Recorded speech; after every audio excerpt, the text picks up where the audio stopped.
Radio Fréquence Méditerranée. Il est 19h. Le sport avec un grand S, c'est sur Fréquence Méditerranée. 100% sport, c'est le rendez-vous des sportifs, mais pas que. Résultats locaux, nationaux et internationaux décryptés par les journalistes de Fréquence Méditerranée. Football, basket, tennis, Formule 1, cyclisme, rugby, tout le sport dans 100% sport. 100% sport. Analyse, débat, invités, une émission 100% interactive à suivre sur la FM, le DAB+, le web, nos applications smartphone, Android et iPhone et en vidéo sur nos réseaux sociaux, Facebook, Twitch et YouTube. 19h-20h, le sport avec un grand S, connecte-toi et rejoins-nous. 100% sport, la seule émission sportive mentonnaise. 100% sport, c'est tout de suite. Vous êtes sur Radio Fréquence Méditerranée et c'est 100% sport. 100% sport avec le nouveau générique pour démarrer cette nouvelle saison, bien sûr. Et puis avec une équipe réduite ce soir. Que s'est-il donc passé ? On va vous expliquer ça. On attend les premiers coups de l'automne. Les premiers coups de l'automne. On a une hécatombe dans l'équipe ce soir, mais on va quand même gérer, vous inquiétez pas. Merci à tous ceux qui nous rejoignent pour vous accompagner ce soir avec moi. Celui qui prépare le conducteur et qui est le pilier de l'émission, on va dire, c'est Thierry. Ça va, Thierry ? Oui, très bien. Toujours en forme ? Bonsoir tout le monde. Oui, bien sûr. Oui. Et puis, il nous vient de Nice. Il était là la semaine dernière. C'est un jeune journaliste de l'école de journalistes de Nice. Il s'appelle Nathan et il va nous accompagner ce soir pour cette émission. D'ailleurs, on va dire heureusement que Nathan est là. Hein. Tout à fait, bonsoir à tous, heureusement que je suis là ce soir, sinon vous seriez en date. On aurait été en tête à tête. On aurait été en tête à tête. Non, mais il y a Mika qui devrait arriver encore. Alors oui, on a Mika, il nous manque Pascal et Nathalie. On leur fait le bonjour quand même. Souci de dernière minute, mais sinon Mika ne devrait pas tarder à arriver, on l'espère, pour pouvoir nous parler football aussi, puisque Mika c'est un petit peu le mais on a Nathan, donc il n'y a aucun souci. Et Nathan qui a un beau sourire radiophonique et télégénique. Alors en parlant d'invités, on aura la semaine prochaine, donc on a eu confirmation, on aura Fabrice Ursini, donc de l'AS Gorbio, qui viendra nous parler du trail qui aura lieu donc le 1er octobre. Il restera avec nous. Nos invités cette saison vont rester avec nous. C'est-à-dire qu'on aura un invité à chaque émission, pratiquement. Ouais, et qui fait l'émission complètement. Il parle d'abord de son sport et après, il reste avec nous pour l'émission. Et on aura le 23 octobre, on aura pour la première fois Maxime Brandimart de la Team MB 375 de boxe. Ah, oula. Il viendra nous parler de boxe. On lui parlera gentiment alors. Donc il sera avec nous. C'est le retour de nos auditeurs, bien sûr. On vous rappelle que vous nous écoutez soit sur le DAB, soit sur le web, soit sur les applications smartphone, que vous avez le choix de venir nous rejoindre sur le live Facebook pour venir nous voir. Et un petit coucou à un revenant qui nous rejoint, c'est Franck Asfo, qui était avec nous la saison dernière et qu'on voit réapparaître cette soirée. Et puis Sarah Husson qui nous regarde. Bonsoir Sarah. Tu connais ? Non, je la connais pas. Mais on la salue. On la salue. Il est charmant ce garçon. Et Dan Citron, il est là, Dan Citron, notre ami Dan Citron. Il est pas là encore. Il est pas là. Donc petit à petit, les gens vont arriver. Je ne commencerai pas l'émission tant qu'il n'y aura pas Dan Citron. Écoute, on ne sait pas. Blocus. Mais ils vont pas tarder à arriver, je pense. On va vous parler ce soir athlétisme, cyclisme, volleyball, Formule 1, tennis, basket, rugby, foot. Il y en a pas mal. Il y a des résultats. Il y a des résultats, il y a du sport. Ouais. Et puis, bien sûr, ce soir, les résultats locaux. On s'est fait piéger parce que c'est Nathalie qui est censée arriver avec les résultats locaux. Petit souci, Nathalie. Mais ça fait rien. On donnera la semaine prochaine. Donc, pas de résultats locaux. Ça sera la semaine prochaine. Athlétisme. Alors là, l'athlétisme, on a une sensation. Avec. Extraordinaire. Comment vous l'appelez ? Eugene ? Alors, c'est à Eugene, aux États-Unis. La ville aux États-Unis. Donc, il y a eu les championnats du monde l'année dernière là-bas. Eugene, il s'appelle. Et donc, c'est une terre d'athlètes. C'est aux États-Unis. C'est la Ligue de Diamant. Ça compte pour la Ligue de Diamant. Il y a plusieurs villes c'est une sorte de tour mondial. Tu vois, il y en a eu une étape à Monaco. Absolument, tout à fait. Et on va vous parler aussi de Duplantis et de Tsegay, c'est ça ? Ouais. Goudaft Tsegay, c'est une Éthiopienne. Ils ont battu le record du monde tous les deux dans leur discipline respective. Du monde. Et Mondo Duplantis, il est en bonne voie pour être l'un des plus grands athlètes de tous les temps. D'ailleurs, je sais pas si tu vois la petite subtilité, c'est que donc on dit Eugene puisque c'est aux États-Unis, mais en fait, si on le dit à la française, c'est Eugène comme le prénom français. Et Duplantis s'appelle Armand Duplantis. Ça fait beaucoup plus français que suédois parce qu'il est d'origine suédoise. Donc comme en ce moment à la perche, Lavinelli, malheureusement, il a un petit peu terminé son périple, donc on n'a plus rien à se mettre sous la dent. Par Collet qui arrive, le petit jeune là. Il a fait une performance extraordinaire. Ouais, c'est pas mal. Mais enfin, la relève, elle n'est pas encore trop assurée. Notre Armand Duplantis, il aurait pu être français avec un nom comme ça. Dommage. Et il culmine à 6,23 quand même, faut le faire. Mais oui. Donc, alors, parlez-nous d'abord de Eugene. C'est la ville donc, qui est une des dernières villes, si tu veux, pour le tour mondial, puisque c'est la Ligue de Diamant, n'est-ce pas? Il y a l'Hercules aussi à Monaco qui en fait partie. Et donc, il y a toutes les disciplines, ils font ça. C'est pas un championnat du monde, mais il y a quand même tout le gratin qui est là. Donc, ce sont des compétitions qui sont très, très importantes, puisque forcément, tu as les meilleurs athlètes. C'est fédéré par World Athletics, donc du coup, tout à fait, bien sûr. Donc, c'est très bien reconnu. Et c'est pour ça qu'en général, il y a souvent les gens les athlètes essayent de briller, parce que c'est quand même assez médiatisé.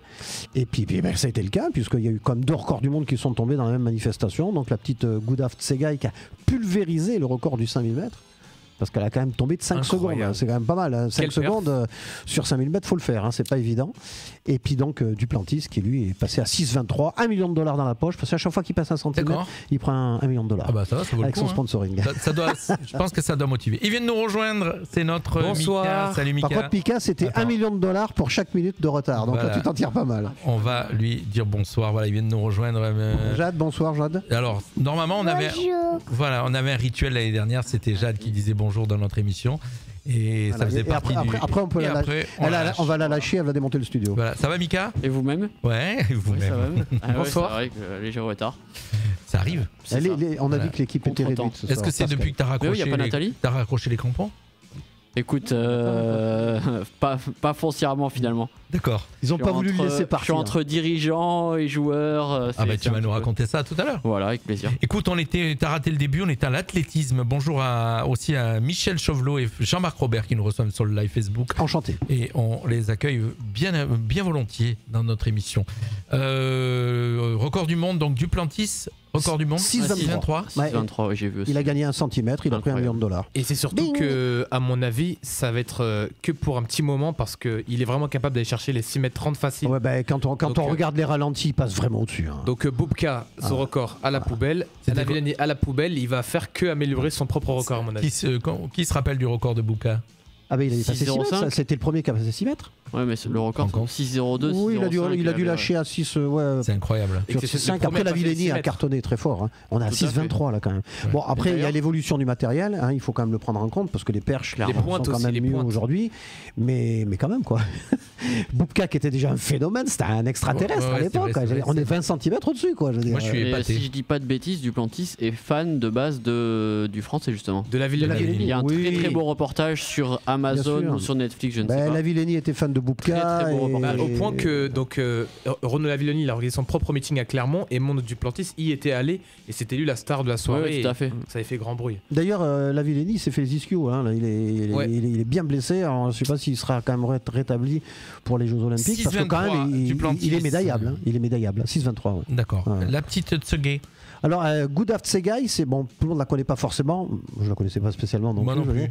C'est une coureuse éthiopienne qui est spécialisée dans le 5000 mètres et elle a descendu, donc elle a fait 14 secondes et 21 centièmes. Elle a descendu de 5 secondes au record du monde. Vous allez dire, qu'est-ce que c'est que 5 secondes sur 5000 mètres?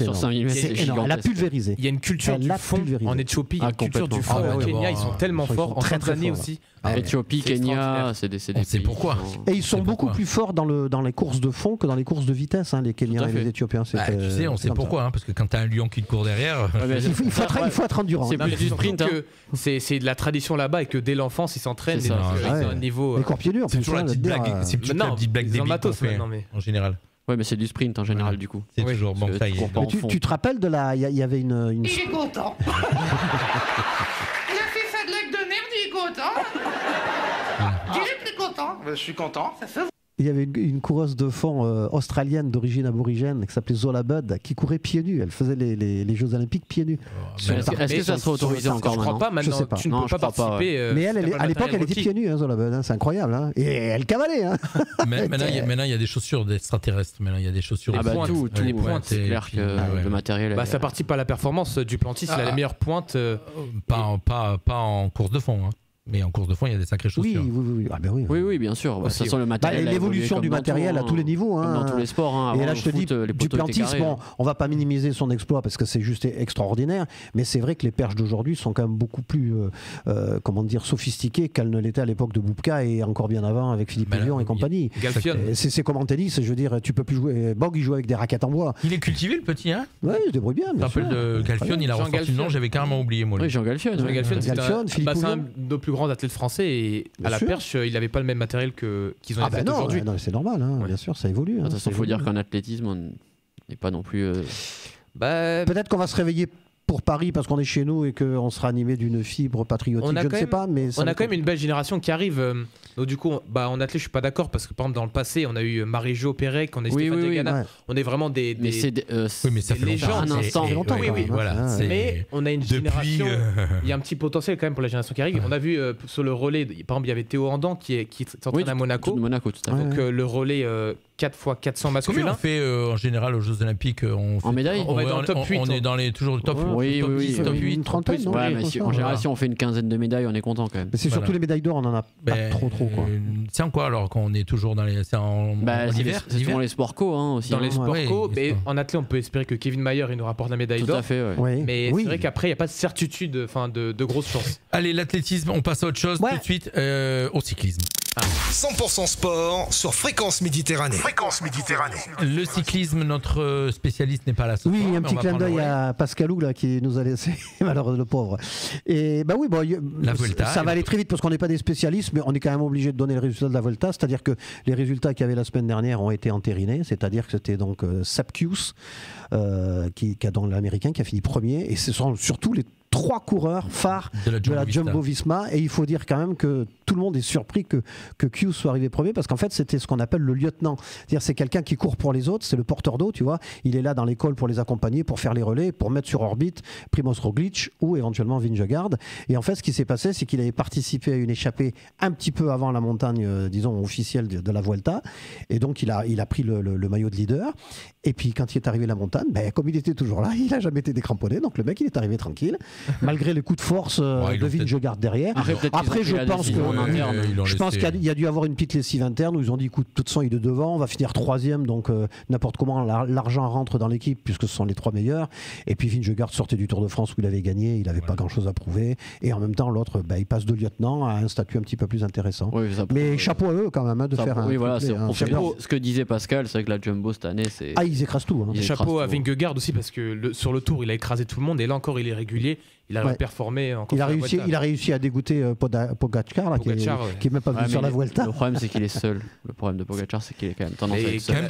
Il est incroyable aussi, Pogacar. Il est incroyable. Ah oui, non, mais c'est énorme. Il a une team qui c'est vrai qu'il n'est pas aussi. C'est énorme, mais là, la Jumbo-Visma, on ne dira jamais assez aujourd'hui, alors qu'à une époque, on pensait que le cyclisme était surtout un sport individuel. C'est maintenant vraiment un sport d'équipe parce qu'ils ont tous l'oreillette et tout. Donc, je veux dire, il y a toute une coaching. Je vais vous faire une confidence. Déjà, bonjour à Fabrice Ursini qui nous rejoint, qui je disais tout à l'heure. Il sera avec nous la semaine prochaine. Et de sûr, je l'ai revu cet après-midi, on aura, il faudra caler juste la date, on aura Manu Bikeri. Le coach, on en parlera tout à l'heure. Mais là, Fabrice sera avec nous pour présenter donc le trail. Le trail de Gorbio qui aura lieu donc le 1er octobre. Donc le premier, ça arrive vite. Ça arrive très vite. Le premier, le 2 ou que le premier. J'ai un petit doute sur la fiche. Du coup, il y a le kilomètre. Tu le feras pas parce que tu seras en vacances. Je ne serai pas là, effectivement. Je ne serai pas là. Ça, tu l'aurais fait le trail. Je l'ai fait. Mais j'ai déjà fait les 12 km de Gorbio et Fabrice Orsini a pu découvrir que j'étais bien noté sur les tablettes des 12 km de Gorbio. C'était à l'époque où je courais, où je faisais 14 kilos de moins. Donc, à la fin, tu craches les poumons quand même. Voilà, je faisais 70 kilos, je crois, ou 68 kilos. Bien. Donc t'en fais 82, quoi. Bravo. Petit calcul mental du soir. Petit calcul mental du soir, voilà. Merci à tous. Donc le cyclisme est devenu monotone car aujourd'hui il ne se passe rien avant les 5 derniers kilomètres. Petit commentaire de Fabrice Ursini. Mais il n'a pas tort. Je vais vous faire une confidence. Je n'ai jamais rien compris au cyclisme. Déjà, je ne regarde pas parce que je ne suis pas fan. Mais je n'y comprends rien. C'est-à-dire Tour de France. Tactique. Pour moi, celui qui gagne le Tour de France, c'est celui qui arrive premier. Point barre. Qui arrive, c'est pas faux dans l'absolu. Il y a plus de 20 étapes. Tu ne peux pas arriver au premier sur le sprint, les étapes de montagne. Non, mais je veux dire, des fois, tu ne comprends pas. Le gars, il gagne une étape, mais il gagne le Tour de France. Parce que il est placé tout le temps. Si tu fais 5e, 4e tout le temps sur toutes les étapes, si tu es bon sur sprint, sur les montées, tu peux largement gagner. Après, avec une seule victoire d'étape. Alors, c'est bête. Je dis. Même sans victoire, tu peux. C'est la régularité qui fait que tu l'emportes. Il y a déjà eu des champions du monde de Formule 1 qui n'ont jamais gagné un Grand Prix. arrêtez les gars. On fait une émission sport, faudra me faire un cours sur le cyclisme. Parce que de toute façon, tu sais que c'est Pascal. On laissera revenir Pascal et on t'en fera. Pascal. Surtout qu'en plus, aujourd'hui, tu croises, pas le cyclisme professionnel, mais aujourd'hui, les gens qui me font du vélo, il y en a qui me font rire. Ils ont des vélos électriques. L'autre fois, j'en ai croisé 3 sur la promenade. Ils pédalaient pas. Ça monte bien. Ils avaient un scooter, à mon avis. Un petit coucou Bernard Lantéo, Joël Brunetto et Christophe Honora qui nous rejoignent. C'est mon ami caviste. Il vend du très bon vin. Vous pouvez allez-y de ma part. Il devient infidèle. Alors écoute, on va profiter. Notre émission, voilà, abus d'alcool est dangereux, mais Christophe Honora. En plus, il est charmant. Il y a une très belle cave à Menton, donc si vous voulez du bon vin, du très bon vin, on mettra la petite. Après, on dira l'abus d'alcool est dangereux. Du très bon vin, voilà, donc et de très belles bouteilles. Parce que maintenant aussi, tu as des bouteilles qui sont belles. Alors, je peux le dire d'ailleurs, il fait le fameux château Miraval de Brad Pitt, tout le monde ne le sait pas, l'acteur américain Brad Pitt, qui a une propriété ovale avec les vignes et tout, et c'est lui qui a designé sa bouteille et qui a designé le logo du château Miraval. Et les gars, on parle de sport et d'alcool. T'as vu un petit peu comment on a derrière? On n'a pas le droit de boire et conduire. Boire et faire du sport, il n'y a rien qui est proscrit. D'accord, et donc je dis, l'abus d'alcool est dangereux pour la santé. Voilà, donc Christophe, tu as tout notre soutien. Voilà, et nous Marc, merci pour la pub. Allez, on passe au volleyball et le petit jingle. Vous avez juste le temps de passer un jogging. C'est maintenant 100% sport. Le volleyball, la France qui on a perdu en demi-finale. Pourtant, ces dernières années, on avait été habitué à les voir toujours gagner. Et puis, on a perdu contre l'Italie sèchement, 3-0. Ping ouais. Et on finit 4e. Et on finit 4e parce qu'on s'est fait battre par la finale. On s'est fait battre par la Slovénie. Et on perd aussi 3-0, je crois. Non, 3-2. Ça a été beaucoup plus à un point près, d'ailleurs. C'était serré, c'était franchement, on aurait pu avoir la médaille de bronze. Mais c'est un peu décevant quand même quand on voit ce qu'on a réussi à faire dernièrement. Faut-il rappeler qu'on est quand même champion olympique? T'en parlais tout à l'heure dans les sports co, champion olympique en volleyball. Alors là, on a encore une chance de médaille. Alors, rappelez-vous, Tokyo, champion olympique en volleyball, champion olympique au hand. Oui, champion chez les filles aussi au hand. Vice-champion. L'apogée des sports. Vice-champion en basket chez les filles et chez les hommes. Les hommes. Voilà, donc c'était pas mal. Il n'y a que le foot où on avait merdé. On n'avait rien fait.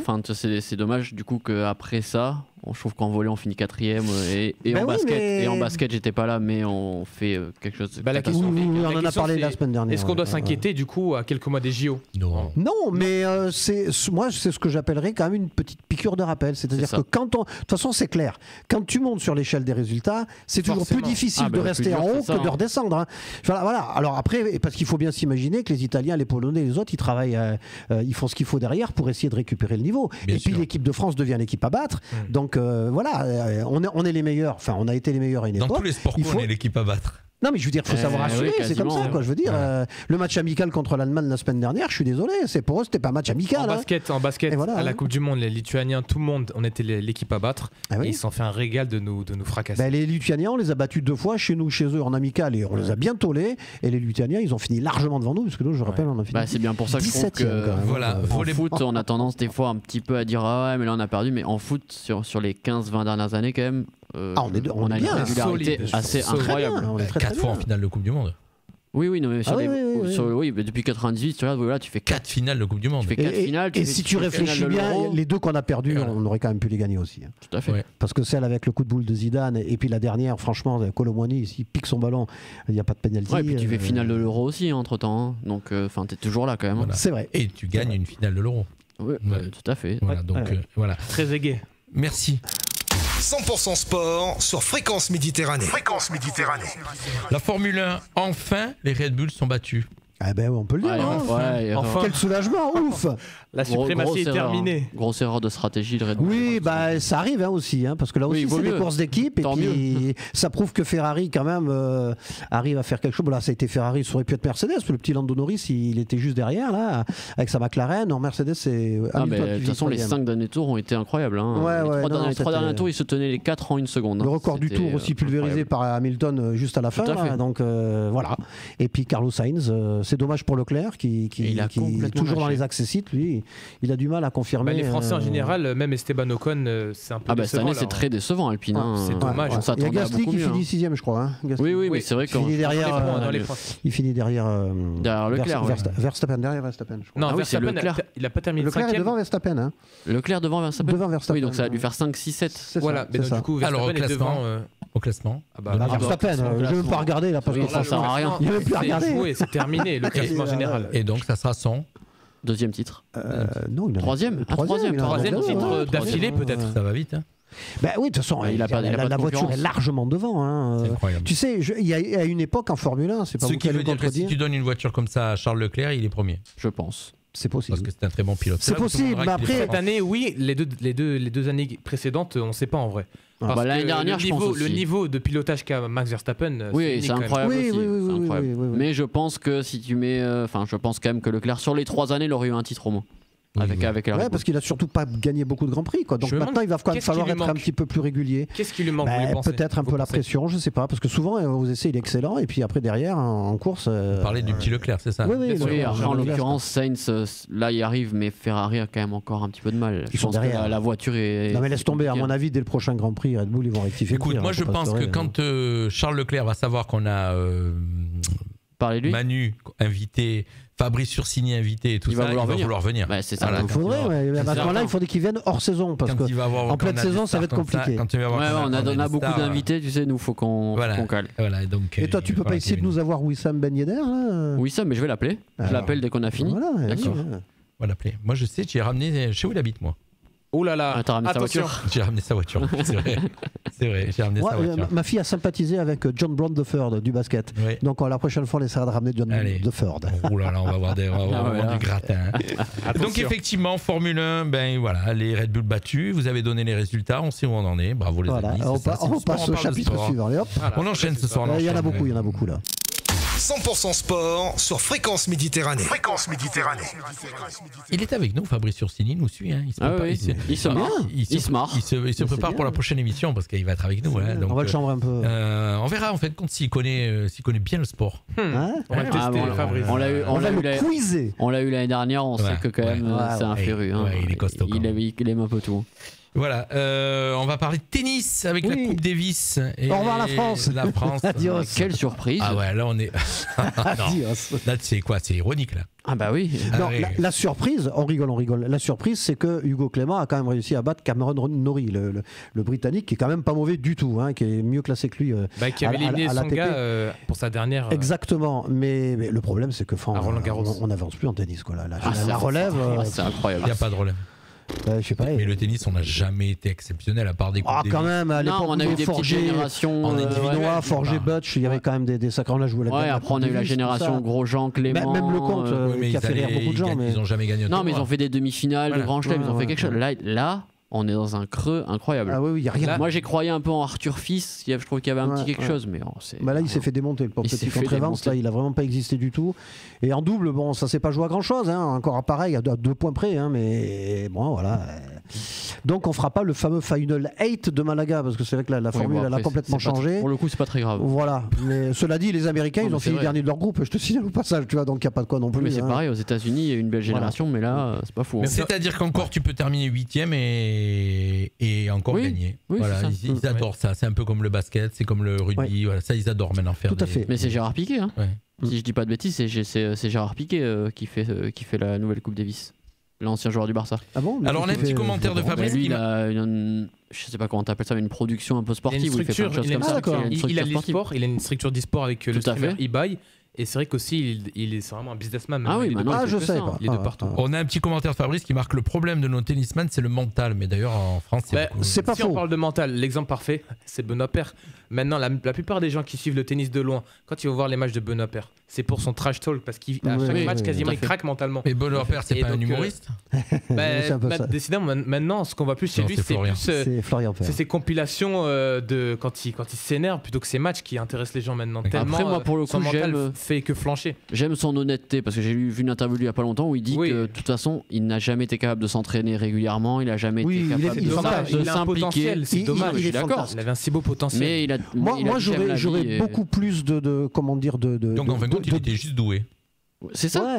Moi, j'aurais plus de griefs, si tu veux, sur un gars comme Gasquet, qui était bon, on l'a appelé très rapidement le Mozart du tennis français, mais lui, il avait vraiment tout. Mais vous pouvez demander à Federer à l'époque. Il avait tout pour aller au plus haut, qu'il fallait.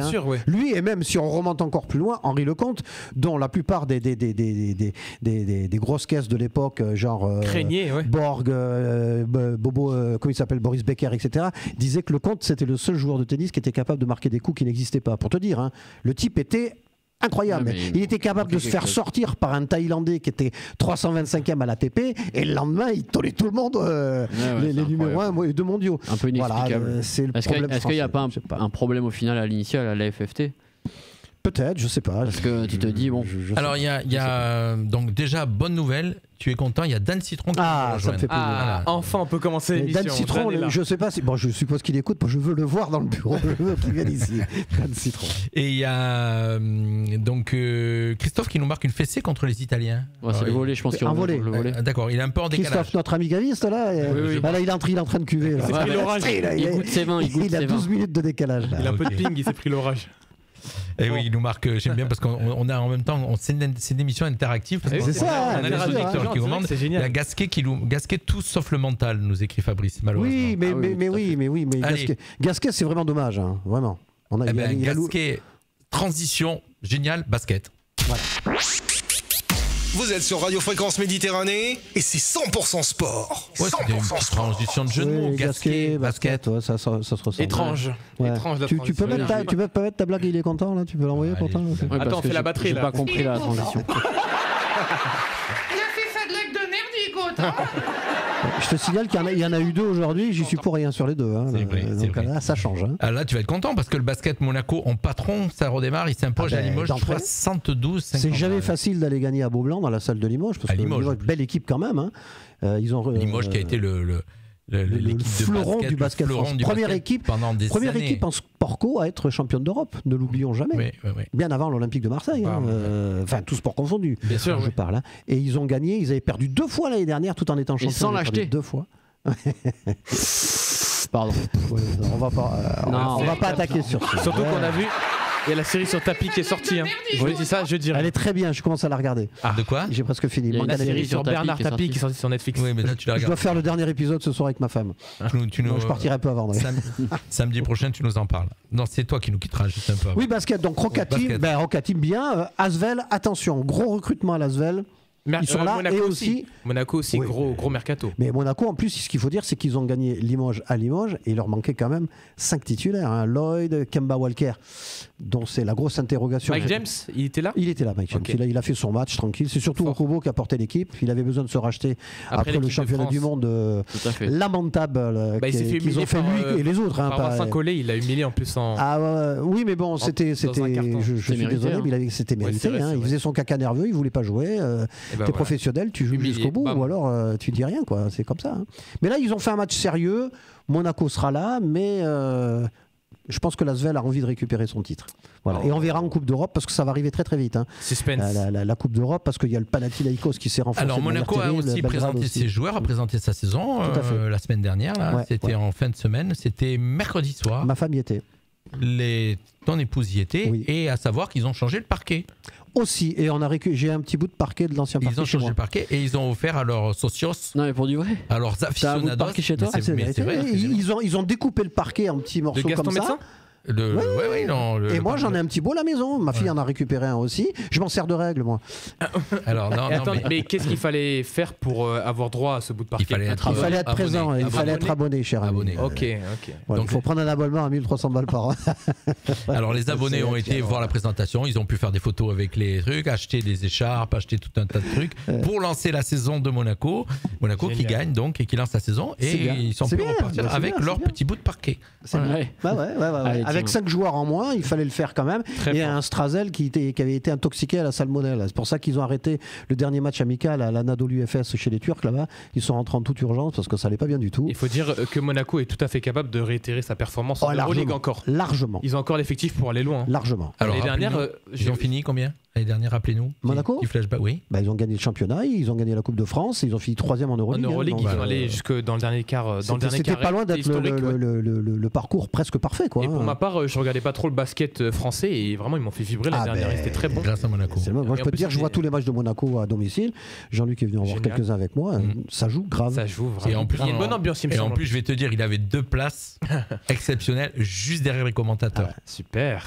Ali Traoré et nous derrière. Voilà, quand on cadrait les commentateurs, on nous voyait. Bravo mon cher. 100% sport sur Fréquence Méditerranée. Alors basket, on n'a parlé que de Monaco, bizarrement. Non, on a dit un petit peu l'Asvel qui pousse. C'est-à-dire que bon, les deux grosses équipes, c'est Monaco et l'Asvel.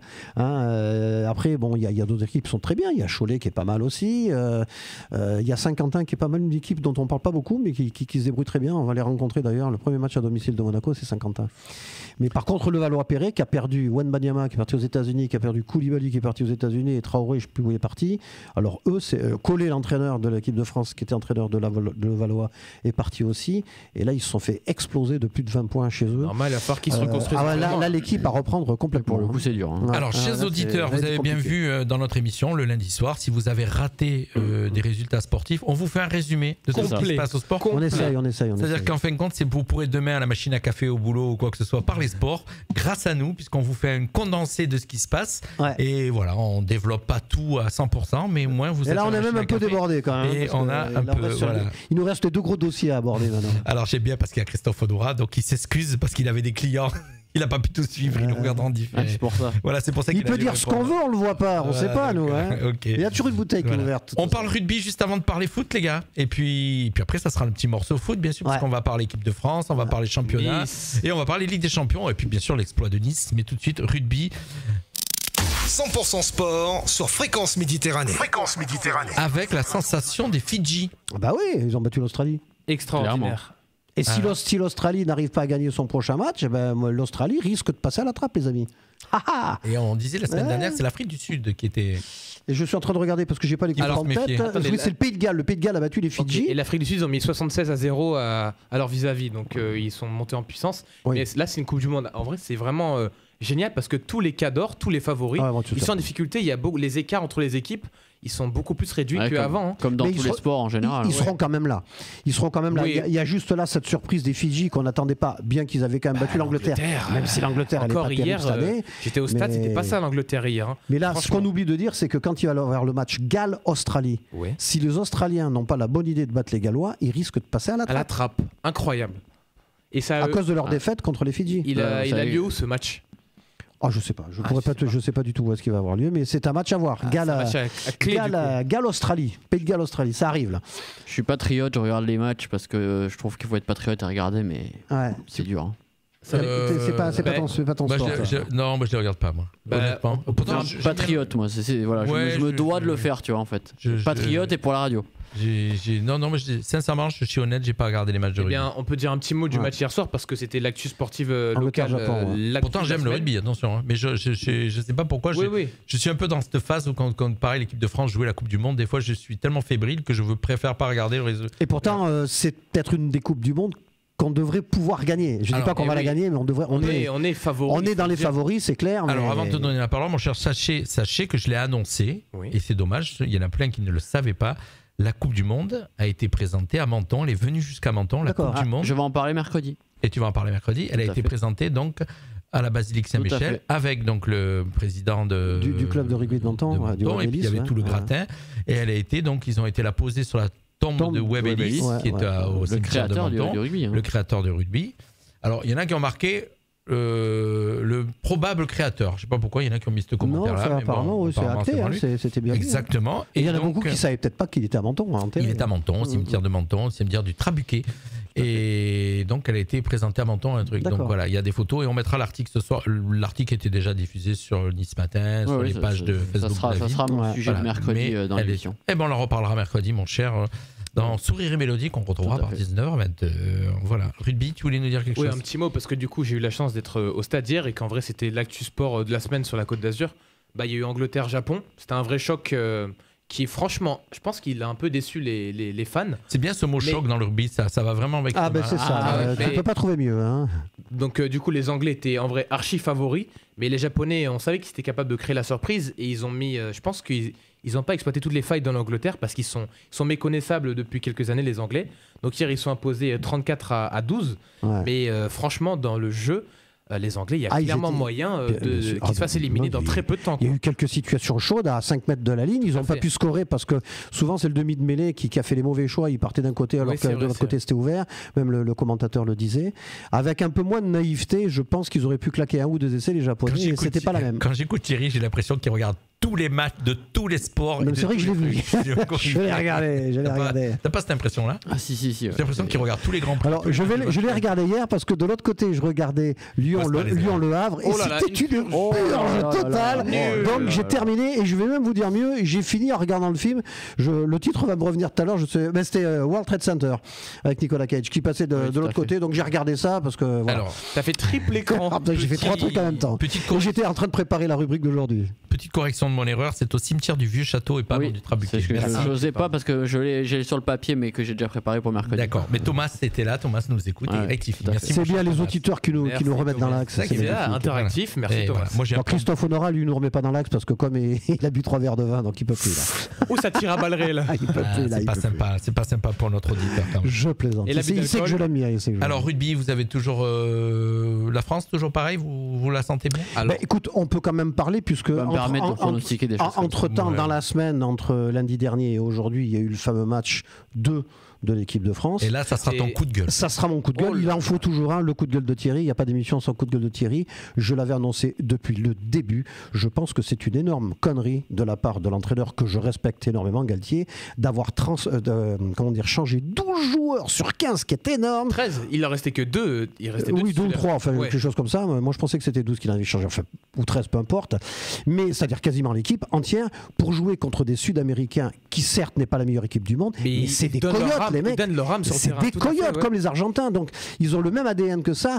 Éventuellement que tu fasses ce coup-là contre la Namibie, qu'on va sans vouloir leur faire injure, parce qu'on sait qu'ils sont quand même assez faibles, mais je veux dire, on a gagné 27-12. Écoutez bien ce que je vous dis. Je pense qu'on a quand même les moyens. Bon, la Namibie, bien sûr qu'on va la battre, et même l'Italie. Mais l'Italie, c'est plus l'Italie d'avant. Si nous venait la mauvaise idée de perdre contre l'Italie, on risque au goal average de se faire coincer à cause de ça. Et je peux même aller plus loin. Je pense que France-Uruguay était le pire match pour le moment de la Coupe du Monde. Franchement. Ah oui, c'était le pire match. C'était une pure. Après, est-ce que ça changera? Concrètement, on va passer. Non, oui, on va passer. On va passer si on bat l'Italie. Si on bat pas l'Italie, il va falloir faire des comptes parce qu'en fonction du score, à moins que nous on mette 125 points contre la Namibie, et que l'Italie viendrait éventuellement à battre l'Uruguay de beaucoup plus d'écart qu'on l'a fait nous. À ce moment-là, on passe à la trappe. Mais c'est le 1 et le 2 qui passent. Oui, il n'y a que le 1. C'est le 1 et le 2. Mais donc qui finirait 3? On finirait 3 derrière qui? C'est-à-dire que si nous on perd contre l'Italie, on aura une défaite, comme les Italiens en auront aussi par rapport aux Gallois, à la Nouvelle-Zélande. La troisième équipe qui nous passerait devant, ce serait qui? La Nouvelle-Zélande? Du coup, devant nous, il y aurait la Nouvelle-Zélande, et l'Italie, du coup, apparemment. Il n'y a pas de goal average direct en rugby? Tout ça, c'est hypothétique. C'est des conditions. Il y a beaucoup de si, on est bien d'accord. Mais les calculs ont été faits, ça pourrait éventuellement se retourner contre nous. Alors, ça n'arrivera certainement pas. Moi, ce que je voulais simplement dire, c'est parce que souvent, c'est un retour sur terre, en vrai. Oui, je me fais accrocher là-dessus. Même d'ailleurs, Pascal, hors émission, on en avait un petit peu discuté par rapport à l'équipe de France. On pourra en revenir tout à l'heure. Mais je pense que dans une équipe, quand vous avez des remplaçants, les mecs savent très bien pourquoi ils sont remplaçants. Alors, vous allez me dire, sur une Coupe du Monde, il faut faire tourner. Yes, on peut faire tourner, mais pas dès le deuxième match quand tu tombes contre des chiens qui sont peut-être pas répertoriés au niveau mondial, mais c'est des chiens. Je veux dire, la Namibie, c'est plus possible. Ou des coyotes, c'est plus des coyotes. Voilà, parce que ça serait stupide, si tu veux, d'avoir perdu tout le bénéfice d'une victoire magnifique contre les Blacks, alors qu'en plus, je précise aussi, pour étayer mes arguments, que notre équipe type actuelle n'est pas l'équipe type normale, puisqu'on a quand même Danti qui n'était pas là, qui va peut-être revenir, Ntamak qui n'est pas là, Marchand qui est blessé, Cyril Ball qui n'est pas là. Donc Jalibert, il a besoin de se faire un peu du temps de jeu. On nous a mis Astoy. Bien sûr qu'Astoy, c'est un bon joueur. Il a gagné la Coupe d'Europe avec La Rochelle, mais il est loin d'avoir le flair de Jalibert, et c'est bien ce qui nous a fait défaut contre l'Uruguay. Point final. Voilà. C'était mon coup de gueule. Voilà. Bravo. Vous avez juste le temps de passer un jogging. C'est maintenant 100% sport.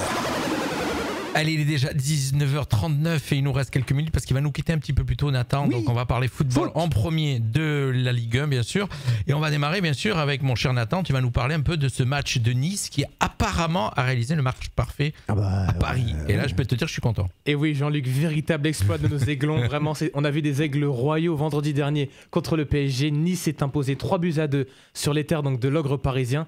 On a vu donc un match. On l'attendait pas en plus, on l'attendait pas. Franchement, il commence à revenir bien Paris. Pour l'instant, cette année, c'est un ogrouné. Ouais, un peu. Alors, pour l'instant, c'est pas énorme. Mais en général, attendez la fin de saison. Moi, ils vont pas. Et franchement, ils étaient ultra favoris. Sincèrement, oui, clairement. Bien sûr. Après, Nice fait un très bon début de saison. Oui.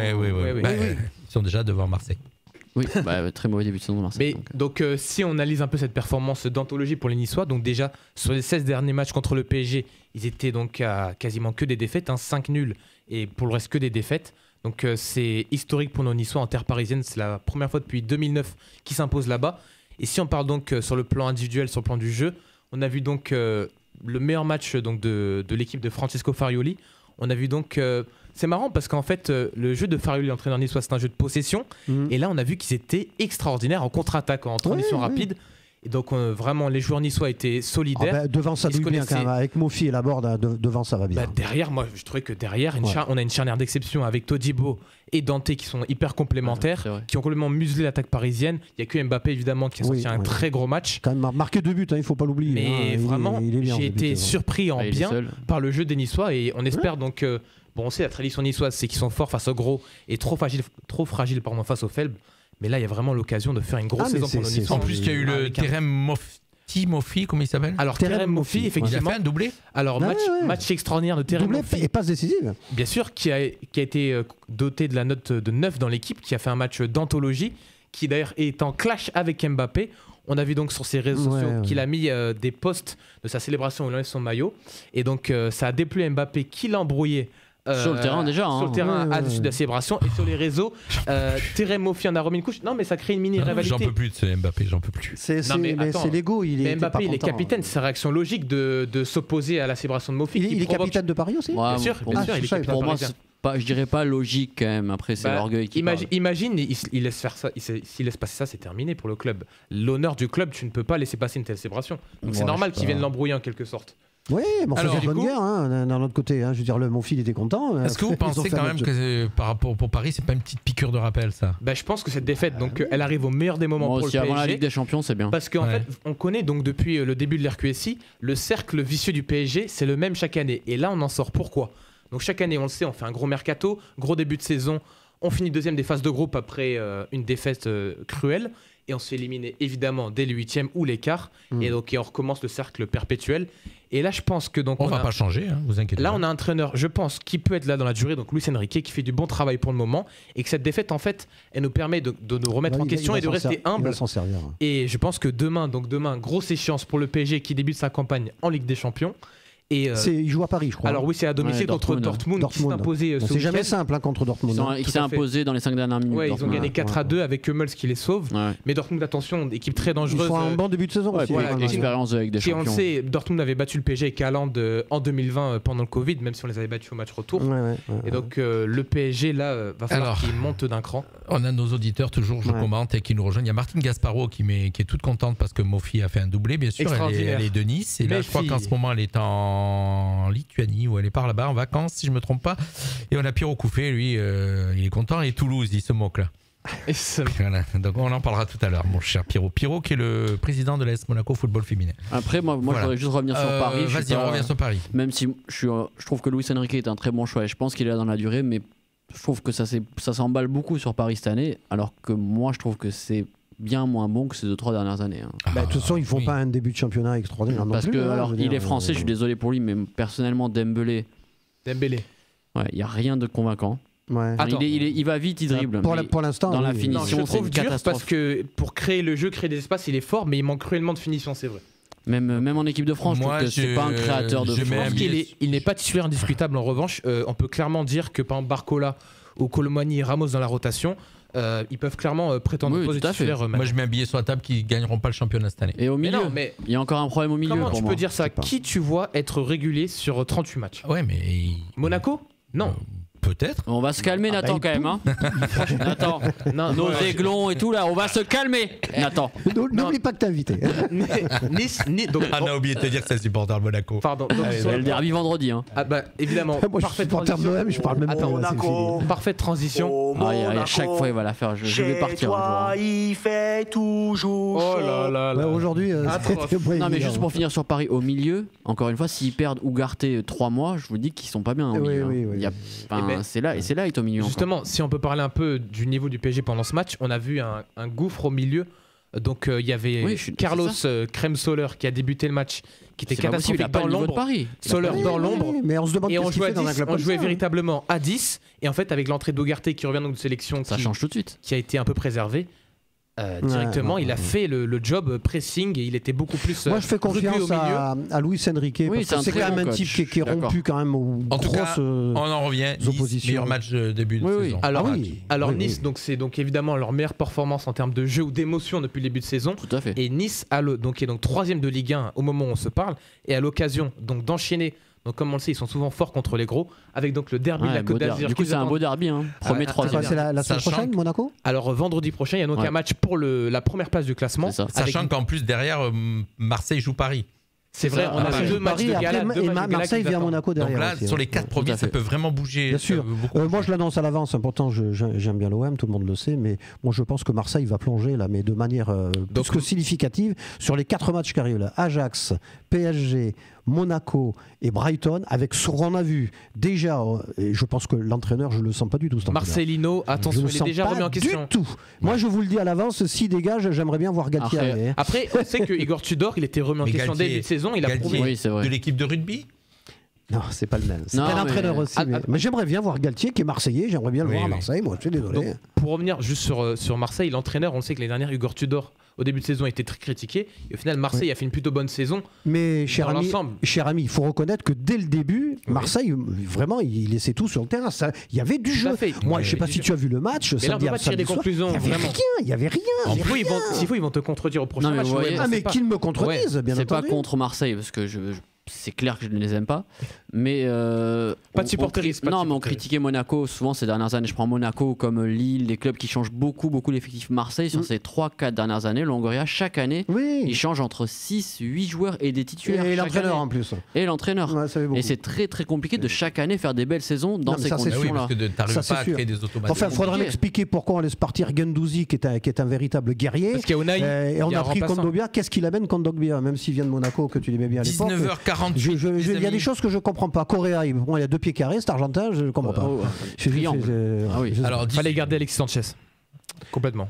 Allez, 18h48, je suis obligé d'accélérer un petit peu. On va encore parler de la Ligue des Champions et bien sûr de la Coupe l'équipe de France. Les matchs demain soir, il y a 6 matchs de Ligue des Champions. Alors oui, on a. Donc tu avais un petit papier, Non, moi je voulais juste. Est-ce que tu veux faire une petite aparté sport local quand même? Oui, vas-y. Aparté quand même. Oui, avant de parler. Juste résultat Coupe de France des clubs principaux ici. En football, bien sûr, on rappelle. Donc le seul club encore qualifié, c'est Beau Soleil qui s'est qualifié ce week-end pour le 4e tour. Mais la Coupe de France. La vraie Coupe de France, tout à fait. Ils ont gagné au pénalty contre Saint-Vallier. Sachant que c'est le tour pour les clubs amateurs vraiment c'est t'as envie d'aller parce que c'est là où t'as les maillots. En fait, la FFF t'offre les maillots, donc souvent quand tu joues en club amateur, c'est là que t'as envie d'aller au minimum. D'accord. Roquebrune s'est fait éliminer au 3e tour 2-0 contre Vence. Et le Rapide s'était fait éliminer au tour d'avant contre Beau Soleil sur un match très controversé, oui. Petit coucou à l'entraîneur du Rosme qui m'a entraîné, Patrick Calzoni. En fait, Menton a battu Beau Soleil au tour d'avant, mais en fait, tu as le droit à 6 mutés pour jouer. Et en fait, ils ont fait jouer 7 mutés, sachant que le 7e n'est même pas rentré. D'accord. Ils ont perdu sur tapis vert. Exactement. D'accord. Donc, très controversé. Et l'Étoile était sortie aussi le tour d'avant par Saint-Vallier. Donc voilà, pour les clubs, il reste que Beau Soleil en 4e tour. Bien. De chez nous, de la CARF. De la CARF. Voilà. Merci pour Merci pour les résultats. On aura eu des résultats locaux. Vous êtes sur Radio Fréquence Méditerranée et c'est 100% sport. 100% sport. Alors, nos chers auditeurs, les résultats locaux, normalement, c'est en début d'émission. Mais là, on a perdu. On a perdu.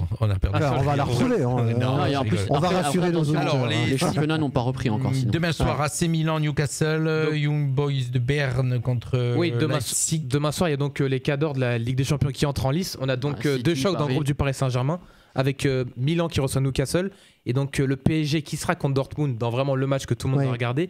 Il y a aussi donc le FC Barcelone et City qui entrent en lice et qui devraient normalement facilement s'imposer contre des équipes. Excuse-moi, parce que je connais plus faibles. Je me rappelle plus des compositions de groupe, mais Milan AC Newcastle, c'est dans le groupe de Paris. C'est dans le groupe de Paris, c'est le groupe de la mort, c'est le groupe de la mort. Ça va être incroyable. Et chaque match, ça va être la guerre pour le PSG. C'est mieux, je pense. Bah oui, pour le divertissement. Oui, au moins, ils savent à quoi s'attendre. Même pour Paris, je pense que c'est mieux. Ils pourront pas lâcher aucun match. Tu vois, comparé aux autres années, tu sais, le cercle vicieux. Et ben là, on a un groupe qui est vraiment homogène. Tout à fait. Donc chaque match, ce sera une guerre. Donc peut-être que comparé aux autres années, on sera prêt pour les phases finales. Ou peut-être ils peuvent se faire sortir en poule. Non, par pitié, je serais dégoûté. Surtout que maintenant, l'année prochaine, normalement, on a 4 clubs en Ligue des Champions. Donc si cette année, on fait des mauvais résultats. Si c'est pour avoir Lens à ce niveau-là Et après, Lens, rappelez-vous des dernières émissions l'année dernière, les amis. Je l'ai dit, Lens, c'est pas un club préparé pour ça. Non. Mais qui remplace Fofana? Moi, je suis déçu du mercato de Lens. Même Openda. Openda, c'est pas le même niveau. C'est vrai qu'avec l'argent qu'ils ont touché, ils pouvaient s'y prendre à l'avance et prévoir. C'est incroyable comment un club joue les 3 premières places la saison, il passe l'été et c'est une catastrophe. C'est pas la première fois que ça arrive. Hein. Lyon, c'est incroyable. Toulouse, une année qui a fini en Ligue des Champions. Lyon, ça me fait de la peine. Franchement, ça me fait de la peine. Lyon, c'est vrai. Oh non. Non, c'est pas de peine. Oh non, moi non plus. Mais vraiment, regarde ce qu'a construit Jean-Michel Aulas, tout part en fumée. Ah bah oui, mais il a décidé de céder, le monsieur. Voilà. Non mais c'est triste pour lui. Je suis d'accord avec toi, mais je pense qu'il aurait pas dû lâcher. Textor, c'est catastrophique pour le moment, la gestion. Pour l'instant, lui, forcément, il sort pas très grandi de. Puis là, il nous prend un mec qu'on adore, il prend Fabio Grosso. 19h51, il va nous quitter dans 3-4 minutes, donc. Pas de soucis, je reste encore un petit peu. Tu restes, mais tu vas rater ton train. Non, je peux partir jusqu'à 19h56. On a le temps de parler de rugby, évidemment. Non, pas de rugby. L'équipe de France. L'équipe de France, vous n'avez pas parlé la semaine dernière, mais là, quid quand même Pogba pour moi. Vous n'en avez pas du tout parlé. Stéroïde, Pogba, terminé. On en a un petit peu parlé vite fait, mais je pense est-ce que sa carrière s'est arrêtée là, les enfants? Je pense. Oui. Je pense que là, dès qu'il revient, il faut vite qu'il choisisse d'aller rejoindre Ronaldo. Il va aller toucher son dernier chèque. Il va aller rejoindre Kanté aussi. Mais c'est triste quand même. En tout cas, pour ma génération, ça a été l'un des plus beaux milieux qu'on a jamais vu. C'est triste, hein. C'est triste. Ça a été triste parce qu'en plus, il y a toute cette cabale. Le milieu de terrain qui est en place, il joue bien. Mais il reviendra jamais. Non, mais c'est pas le même niveau. Non, je suis pas d'accord, c'est pas le même niveau. Bon, Tchouaméni a le potentiel pour être bien meilleur que Pogba. Mais Pogba et Kanté, là, c'était le meilleur milieu qu'on quasiment jamais eu en équipe de France. Mais il ne reviendra pas à son niveau. Donc quoi qu'il arrive, il retrouvera pas sa place. Kanté aurait pu. Kanté aurait pu. Et sachant qu'en plus derrière, il y a cette polémique avec ce dopage et tout. Kanté, c'est l'entourage. Fini. N'Golo, c'est l'entourage qui l'a fracassé. L'équipe de France contre l'Allemagne, qu'est-ce que vous en avez pensé? Nul. Alors, l'Allemagne, vous vous rappelez, j'avais présenté le match la semaine dernière, ils ont été bien meilleurs que prévu. On avait tous donné des scores à côté de la plaque. On avait dit 2-1 pour la France, mais en fait, c'est quoi la vérité? C'est que l'Allemagne, ils étaient revanchards en fait. Ils étaient au plus bas. Le Japon. Ils étaient au plus bas, voilà, ils avaient pris 4-1 contre le Japon, ils ont tout donné contre nous, ils ont fait un très gros match. Ils ont fait un gros match et nous, c'était nul, on a quasiment rien fait pendant 90 minutes. Moi, j'ai eu l'impression de revoir le match France-Argentine. C'était pas loin. Le début, en tout cas, les 80 premières minutes. Ah ouais, mais je voyais ça quand j'ai dit c'est impressionnant. J'ai l'impression qu'on. Il s'est rien passé. Il y avait que Deschamps pour dire qu'il y avait des motifs de satisfaction. Mais lui, je sais, moi, à un moment donné, sincèrement. Je l'aimais beaucoup Deschamps, mais là je pense qu'à un moment il faudrait qu'il passe la main. Oui, mais après tu vois, Zizou, je suis d'accord. Non, même Zizou. Mais je reviens à ce que je disais tout à l'heure quand même. Reprenez l'air Deschamps. Pour moi, on n'a même presque pas le droit de critiquer Deschamps. Non, alors c'est pas ce qu'on veut dire. C'est pas ça, c'est pas sur le. C'est peut-être qu'on est sur la fin du cycle. C'est quelqu'un que j'admire, c'est pas sur le. Moi, j'y attendons l'Euro. Il s'est rien passé, quoi. C'est ça qui est malheureux. J'ai envie de voir. Je suis d'accord, mais ce que je veux dire, c'est que si à l'Euro, si on gagne l'Euro, tout le monde dira encore ah bah oui, mais Didier la gagne, nanani nanana. Donc moi je pense attendons de voir. Moi ce qui me gêne, c'est qu'on a du mal. Ce qui me gêne, et je vais dire un peu la même chose que j'ai dit pour l'équipe de France de rugby, ce qui me gêne, c'est qu'on a du mal à installer une équipe type qui permettent de faire fonctionner des automatismes. On est encore en train de chercher quel sera notre latéral droit. C'est quand même incroyable.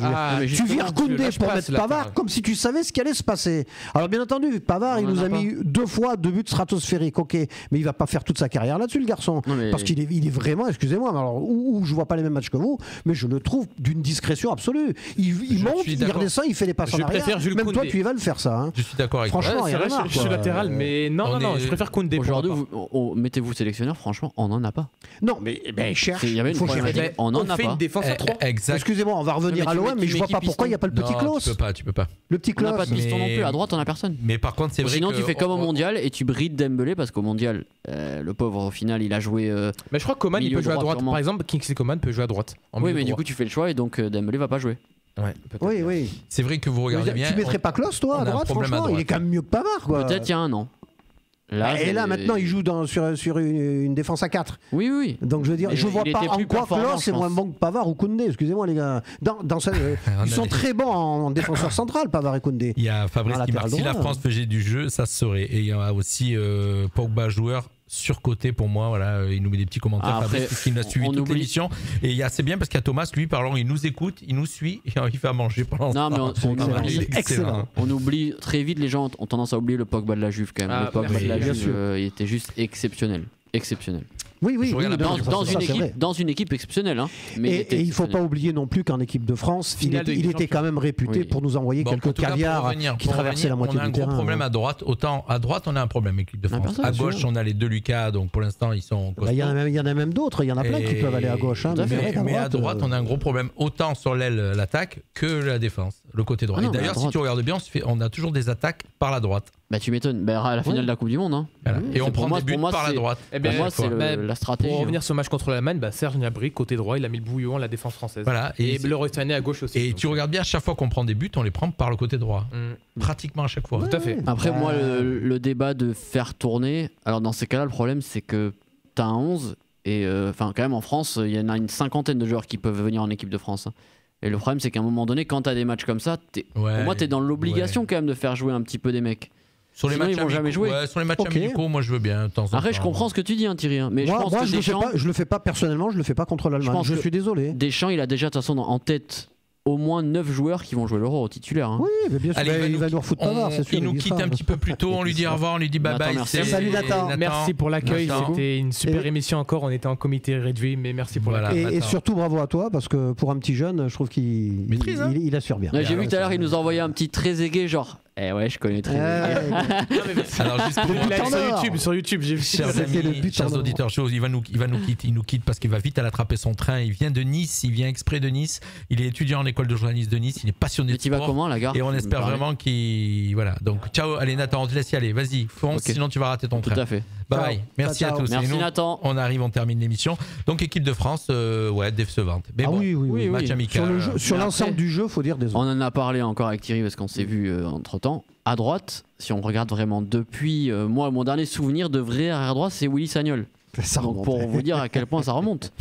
Depuis, c'est à droite malheureusement. Et avant Sagnol, c'était Thuram. Donc à la base, c'est un défenseur central. Ouais. À droite, ça a toujours été le problème en équipe de France. Ouais. Constamment. Non, mais il y a un chantier. Je pense quand même qu'il n'est pas tout seul non plus pour composer les équipes. Le sélectionneur, il sélectionne. Et qui regarde les championnats en France. Il y a quand même des latéraux droits qui sont. Moi, je ne comprends pas qu'il ait été privé de Coupe du Monde, surtout quand on voit que Pavard a été blacklisté à un moment donné parce qu'en plus il avait ramené sa fraise. Attendez, j'ai rien de particulier contre Pavard, mais je comprends pas ce qu'il fait là et pourquoi on s'entête à le faire jouer alors que le type n'apporte strictement rien à droite, mais rien du tout. Je suis d'accord avec toi. Ah non, mais entièrement. Mais le problème reste qu'on n'a personne à droite. Et malheureusement, c'est. On devrait tenter Klose. Moi, oui, une fois Klose, il est venu, malheureusement, il a fait un mauvais geste derrière, il y a eu un penalty. Alors forcément, ça. Voilà, mais si on s'arrête à ça. Il y en a tellement des comme ça, mine de rien. Il y a eu des gardiens, il y a eu des mecs qui sont venus, une sélection, une erreur. Finie. Alors que là, c'est pas parce qu'il est à Marseille, mais je regarde beaucoup les matchs de l'OM aussi, mais je trouve quand même qu'il fait son taf à droite. Hier, ou samedi, dans la purge de match contre Toulouse, c'était pas loin d'être le meilleur Marseillais sur le terrain. Par contre, il nous reste 2 minutes parce que nos aiglons, Nathan. On n'a pas du tout parlé de Monaco qui est leader de Ligue 1, qui fait un très bon début de championnat. Exactement. Qui se fait quand même remonter à la 98e. Oh là là, c'est cruel. Par un joueur formé chez nous. Est-ce qu'il s'est quand même Romain Fèvre. Oui, Fèvre. Joueur formé à Monaco qui est passé par Lyon. C'est le Fèvre qui est passé par Lyon. Très beau début de saison Monaco, bravo Monaco qui démarre très bien au basket, qui démarre très bien au football, bravo Monaco. Mais c'est vrai que Marseille c'est compliqué. Et Monaco, je les vois bien dans les 3 premiers encore cette saison. Ouais, c'est quand même un peu tôt pour faire des calculs. Il y a quelqu'un qui dit souvent à la radio, moi là, je mettrais vraiment bien un billet sur qu'on finisse dans le trio. Voilà. Je pense que ça va être. Qui c'est qui met des billets, moi il y a un mec chez nous, il met des billets surtout. Donc, moi, à force de mettre des billets, j'ai plus rien dans les poches. Non, mais le problème, c'est qu'en plus, cette année, j'ai l'impression qu'en Ligue 1. Dernier petit commentaire en ligne de Fabrice qui nous a suivi toute l'émission. C'est formidable. Et Fabrice qui sera notre invité. Il va nous suivre toute l'émission prochaine parce qu'il sera là. Il sera là, effectivement. Quel message tu envoies aux joueurs qui se déchirent pour jouer un jour en bleu lorsque tu continues à sélectionner des gars qui ne jouent pas ou de temps en temps? Voilà. Oui, je suis pas loin de penser ce qu'il pense. Ouais. Voilà, écoute, il a les mêmes bravo. Oui, parce que pour en revenir à ça, Klose a quand même assez mal vécu sa non-sélection pour la Coupe du Monde. Très mal vécu. Oui. Parce qu'il pensait vraiment avoir le niveau pour y être. Et même moi, encore aujourd'hui, je comprends pas cette non-sélection. Surtout qu'on sait très bien qu'avec les deux autres, sans vouloir leur faire injure, parce qu'en tant que défenseur central, ils sont loin d'être négligeables, Koundé et Pavard. Parce qu'ils jouent toujours en club en défense centrale, ils jouent pas à l'arrière latéral. Donc c'est là, je comprends pas. Alors tu cherches, s'il veut, Deschamps qui nous appelle, on va lui donner des idées pour des petits latéraux. C'est du Deschamps. Écoutez les gars, on se retrouve lundi prochain. Lundi prochain. Parce qu'on a encore une émission, bien sûr. Avec Fabrice Ursigny. Ça sera, et puis après on aura une petite coupure d'une semaine et on n'aura plus d'émission puisque je ne serai pas là. Et après on sera pas loin de la finale. Et après on reviendra parce qu'on sera pas loin de la finale de la Coupe du Monde avec l'équipe de rugby, on l'espère. Et puis donc mercredi tu nous parles de rugby. Oui, ça sera rugby. Voilà. Merci à tous de nous avoir suivis, à Jacques qui nous rejoint, merci à Fabrice d'avoir été là depuis le début, à Thomas qui est avec nous, qui cuisine, à Christophe Honora qui était dans son magasin. Oui. C'est tous des auditeurs qui sont avec nous. Et Dan Citron, voilà, mais qui nous a quittés parce qu'il était en train de faire autre chose. Il a dit qu'il regardera en replay. Voilà, merci à tous, bye bye, et puis nous on se retrouve donc lundi. Lundi. Okay. Bye bye. Ciao. Il est 20h. Radio Fréquence Méditerranée. Il est 20h. Fréquence Méditerranée. Partout dans le monde sur le www.fmradio.fr.